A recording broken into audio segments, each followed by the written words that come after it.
Welcome, everybody. Hey, hey. Good boy, Tucker. Work smarter where you want. This is learning at its most fun. Hello, everyone. Welcome to our Redtail Essentials webinar on automations. My name is Michael. I'm a trainer here at Redtail, and today we're going to be talking about automations in the Redtail CRM. On a very surface level, automations are just a way for you to automate some processes within the CRM. You can kind of think of them as an if-then statement. And really what we're going to be doing here is setting up a couple automations to just show you some examples and show you how they might be able to make your life a little bit easier and possibly enhance your Redtail experience. All right, first off, just to talk about what an automation is, like I said, it's basically an if-then statement. So you can think of it as if this thing happens, then we want the CRM to do another thing. Or if something is satisfied, then we want something else to trigger automatically. So here we've got triggers that are going to happen based on circumstances that we set up within the database. And these actions are going to happen automatically. So you just need to set up the automation once, and then from there, it's going to happen every time that the if part of that if-then statement is satisfied. So talking about the possible actions and reactions, you can think of the action section here as the if part of our if-then statement and the reaction of the then. So these are some of the actions that can be taken within the CRM using automations.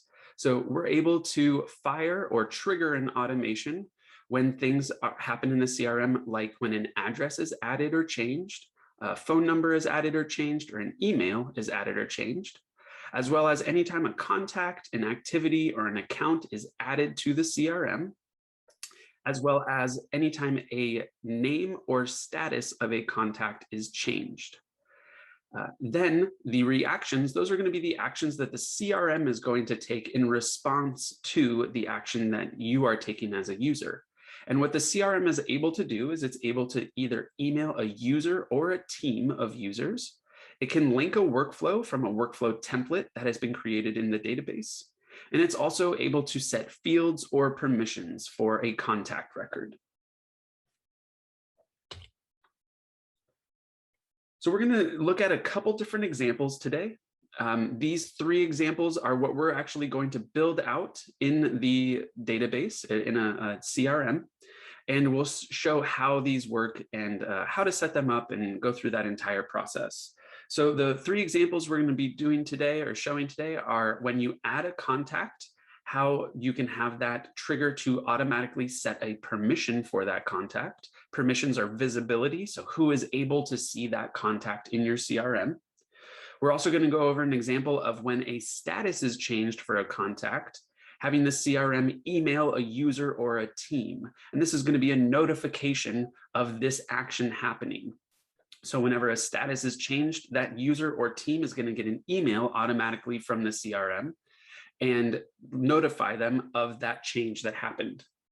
And then lastly, the last example we're going to go over is adding an activity and having a workflow automatically linked and started from that activity.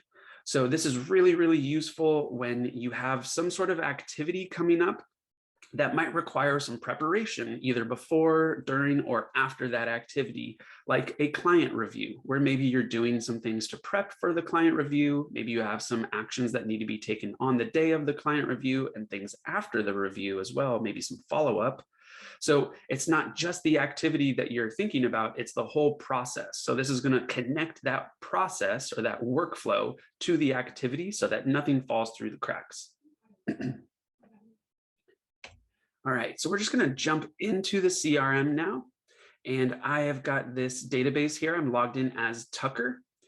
And the first thing that we need to do if we're going to use automations within our CRM is that we need to set up our templates. So templates are a way for you to set the automation and allow that automation to continue to be used throughout your use of your CRM. Another way to think of these automations, you can kind of think of them like setting up dominoes. You set up all of the dominoes first, and then it just takes that one trigger or just knocking over that first domino for the rest of that process to go on its own. So what we're doing now is we're going to set up those dominoes or set up that template for these automations, and then we'll go through actually triggering those automations and seeing how they work. So to set up templates, you would go to your name up in the top right corner and go to manage your account. When you're on the manage your account page, you're going to go to the manage templates section, and you'll see there is automation templates there. And this is going to bring you to a page that shows you all of the automation templates that are currently created in your database. If this page is empty when you get here, that's totally fine. It just means that there haven't been any added to your database yet. To add one to the database, you're just going to go up to the top right corner and click this add button. And this is going to bring up our automation template process. So this is where we're going to build out that template. So one thing that you will need to do first is you're going to need to name this automation. So the first automation template that we're going to create is when a contact is added, we want to set a permission.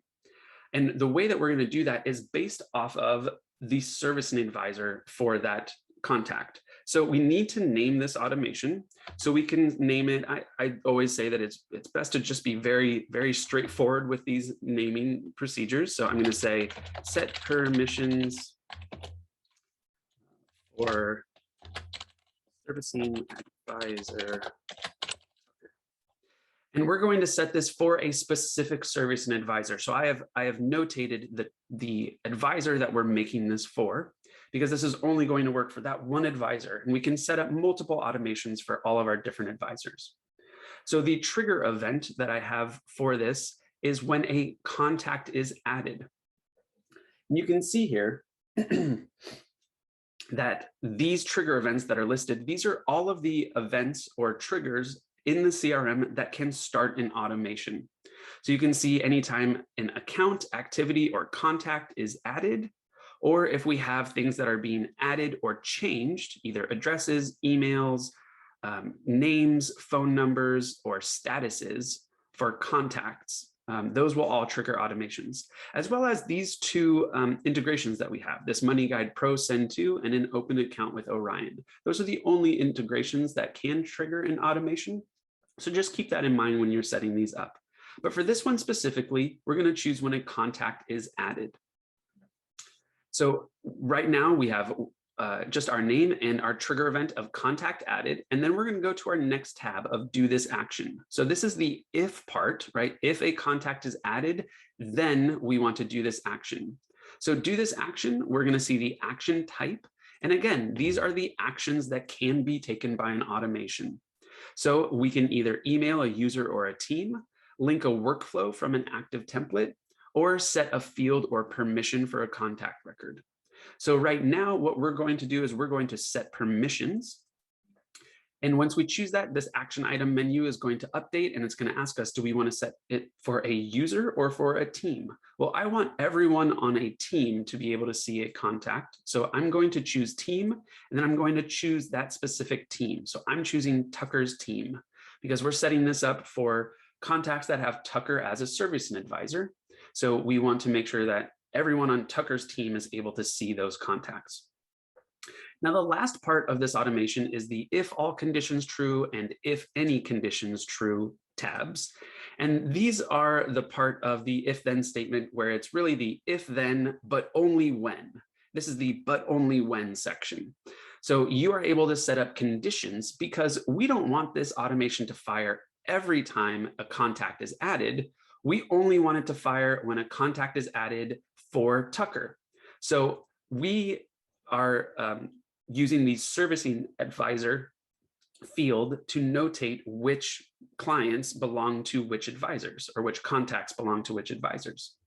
So just taking a look at our PowerPoint really quickly, this kind of goes over those two sections. So the if all conditions true, you can think of this as all of these fields must be true in order for this automation to trigger.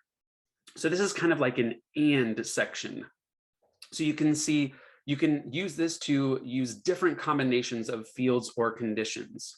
So one instance might be that we have a category of AAA and a status of active. And if all of those conditions are met, then we're going to fire that automation, or that automation will trigger. The other section, the if any conditions true, this is more of like an or section, right? Not all of these things need to be true, just at least one of them needs to be true. So you can use the same field or conditions and set different values for that field. So for instance, status is a field within the CRM that can only have one value. So a contact is either going to be active or a prospect. They can't be both at the same time. So if we want an automation to trigger for all contacts that have a status of active or contacts who have a status of prospect, we're going to use the if any condition true tab to fill those out. Whoops. Pulling up our CRM. So just to see that within the CRM, for this automation where we're setting a permission for a contact, we want to set up the if all condition true, because the one thing that we need to be true is that the service and advisor be equal to Tucker. So I'm going to click new condition, and you'll see we have all conditions true up at the top, and we have our items that we can choose from. So here for condition item, we can choose what type of condition we're setting. So here we are choosing it based off of the contact, service, and advisor. For operand, we're going to choose equal to. And then for item value, we're going to choose Tucker. And this item value, this is a list of the service and advisors in our database. So I'm going to choose Tucker, and I'm going to add that condition. So now we have an automation that is going to, on this event, when a contact is added, it is going to set permissions for the Tucker team if the service and advisor is equal to Tucker McLaughlin. Now, if we wanted to, we could focus this down even more. We could say we want it to happen for contacts who have a service and advisor of Tucker, but we only want it to happen if their status is equal to client or their status is equal to prospect. So if you notice there, I had a little or in the middle of that sentence. So I'm going to go to the if any condition true tab, and we're going to put those in here. So I can add a new condition, and we're going to add a contact status. So I'm going to say if a contact status is equal to active client, or we'll add a new condition, or if the contact status is equal to prospect, and add that condition. Now we have this all set up for it to fire a automation when a contact is added. It is going to set permissions for the Tucker team if they have the service and advisor equal to Tucker, and if the status is either active client or prospect.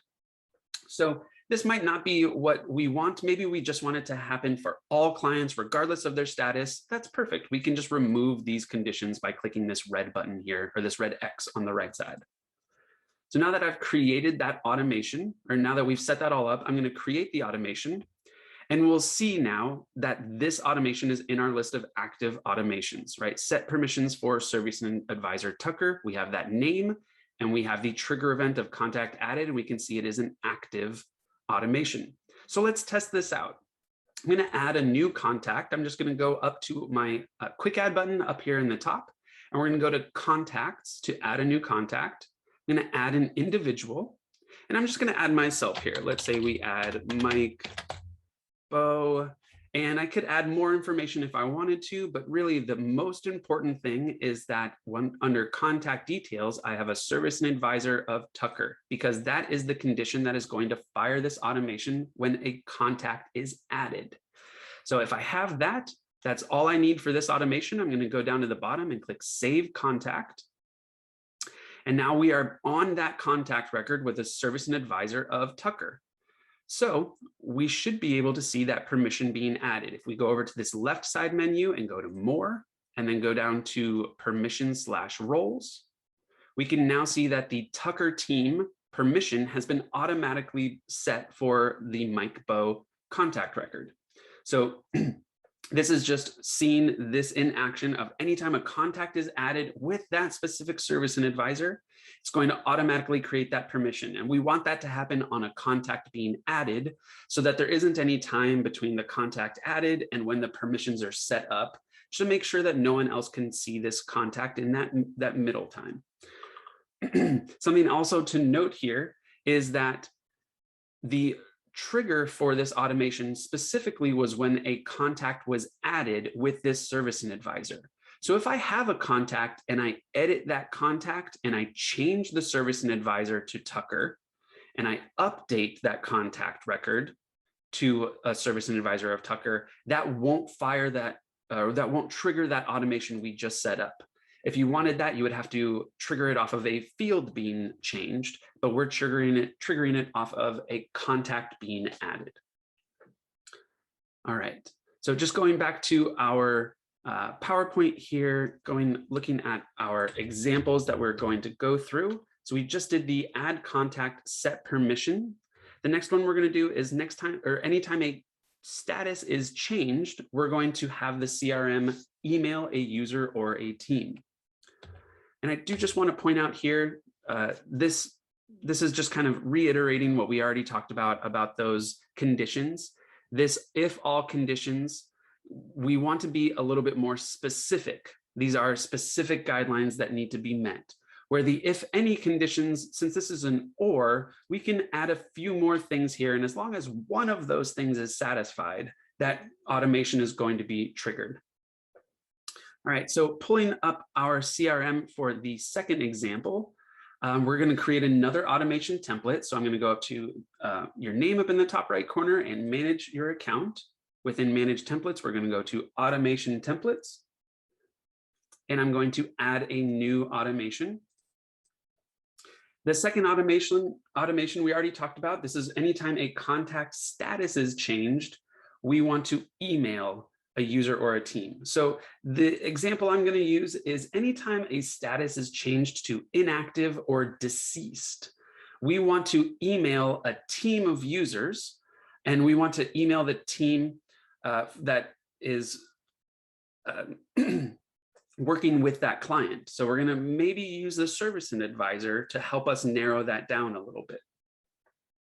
So for this, we are going to say anytime a status is changed to inactive or deceased, we're going to trigger this automation. So trigger event is going to be a status changed. So contact status changed, and we're going to name this status changed to inactive or deceased. And we will email team. So that is the automation name. I can also add a description if I'd like to. I can put in a more robust description of this if I would like. Anytime a contact status is changed to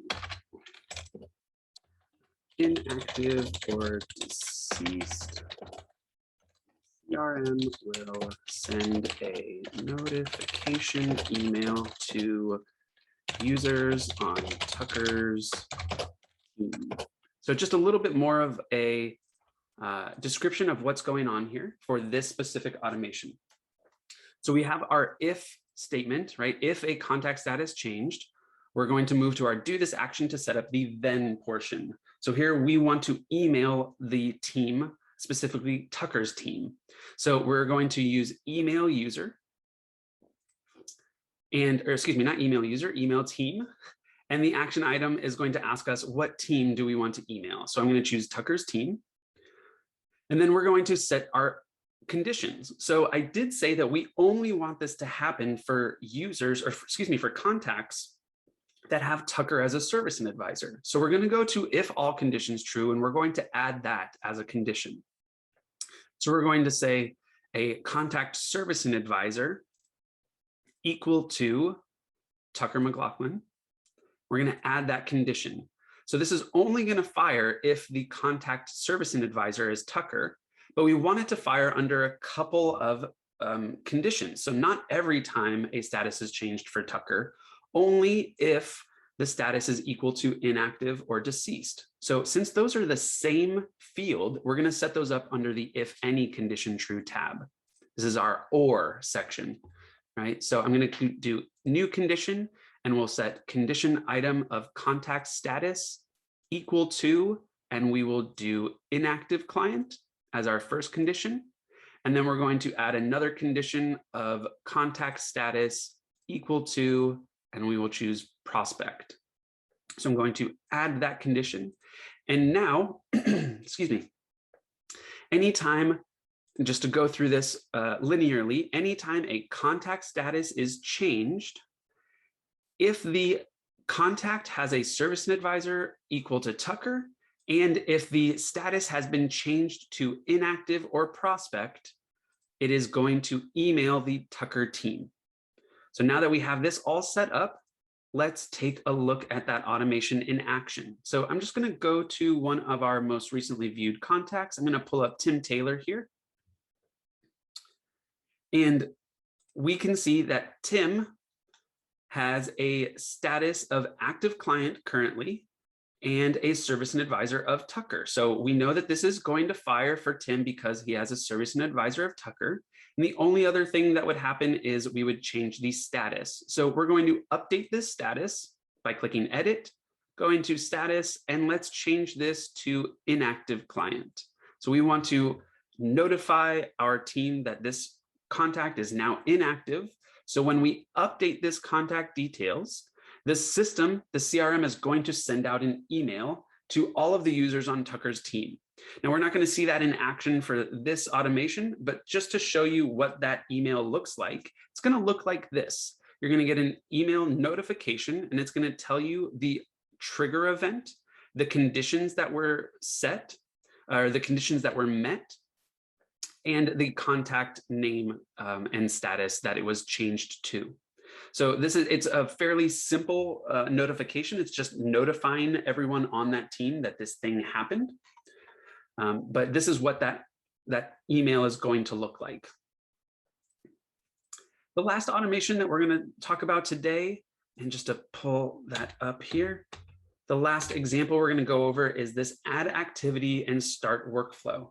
So this is, I would say, the most common use of an automation within the database or within the CRM is anytime an activity is added, you can link a workflow to any contacts in that activity or link it to the activity itself. So to show you that, we're going to set up one more automation here. So I'm going to go again up to the name in the top right corner, manage your account, and then automation templates. We're going to add a new automation. And here we are going to say link client view workflow to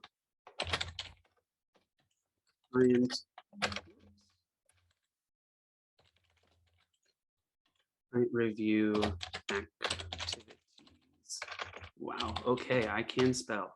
All right, so our automation name is describing very briefly what this automation does. It's going to link a client review workflow to client review activities. Now, what I mean by that is we have a workflow that we've set up already in this database to help us with our client review process. So anytime we have a client review, our workflow is going to help us prep for that review, execute on the day of the review, and follow up after the review. So anytime I add an activity to my calendar with the client review type, then I want this automation to trigger and automatically connect that workflow to that activity. So everything is happening automatically. I don't have to think about starting that workflow. It's just automatically going to be set. And that workflow is going to guide me through that process. So here for trigger event, we are going to say an activity added. That is going to be the trigger for this automation. And the do this action, we are going to choose link workflow from active template. So here, note that it is an active workflow template. So if you have a template that is inactive or under construction, it won't be available for this, but you can just update that workflow and then it will be available for an automation.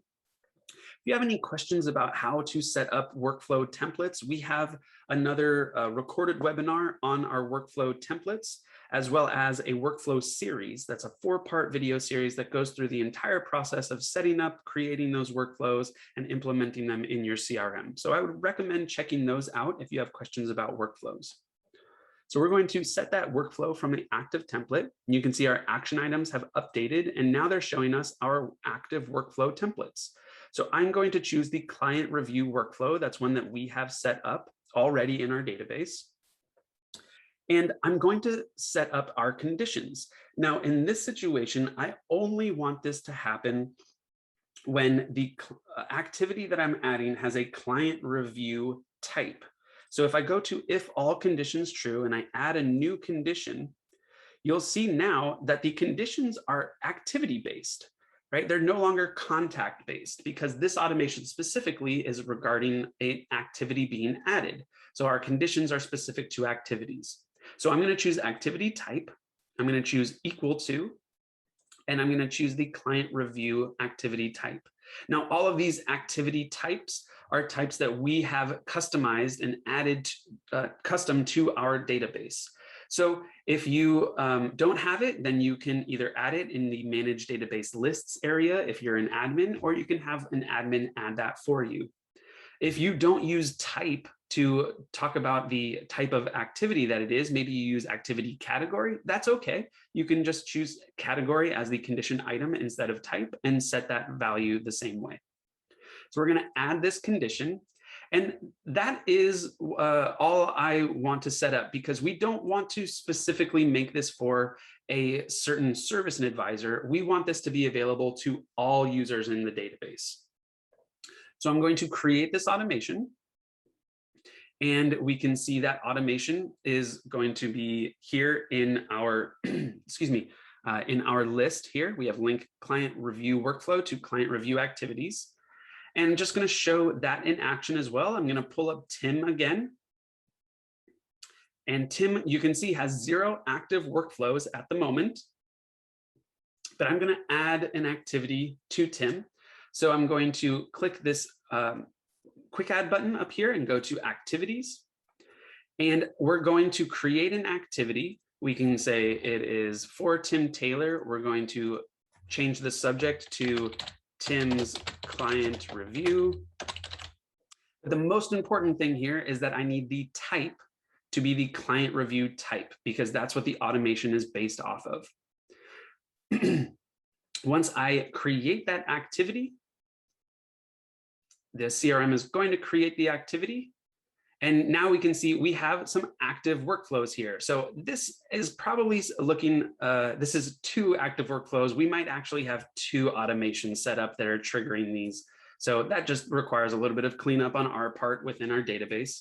But you can see now we have active workflows. So if I go to the active workflows, yeah, we've got, looks like 2 automations that are both set up. So this is just a good reminder to make sure that those automations you're setting up are really kept clean and not duplicated, or you're going to run into a situation like this where you have multiple automations firing off the same trigger. So if I pull up that automation, we can see the full workflow automation, or excuse me, the full client review workflow is linked to Tim. And if we go back to Tim's page, just his overview, and I look at the past due and next 30, if I look at the Tim's client review meeting that we just created, if I actually pull up that meeting by clicking on the name, we'll see this activity is linked to client review workflow, and it's got 2 of them set up because 2 automations fired via an automation. So a really easy way to make sure that nothing falls through the cracks of what you're actually, the workflow process that you're actually completing. And this workflow is going to be connected to this activity. So it's easy to go between the two of them. All right. So just to review, our workflows are going to be an if-then statement. It is a way for you to set up like we talked about earlier, like setting up dominoes, where you set up the dominoes, and if that first domino is knocked over, then the rest of the actions are going to be taken by the CRM automatically. The only difference there is you don't have to set up the dominoes again. You just set them up one time, and every time you want it to fire, or anytime that trigger event is satisfied, it is going to trigger the workflow to happen. Thanks so much for joining us today for this particular session. If you have any questions, please don't hesitate to give us a call at 800-206-5030, option 3 for support, or just shoot us an email over to support@redtailtechnology.com. Thanks a lot and have a great day.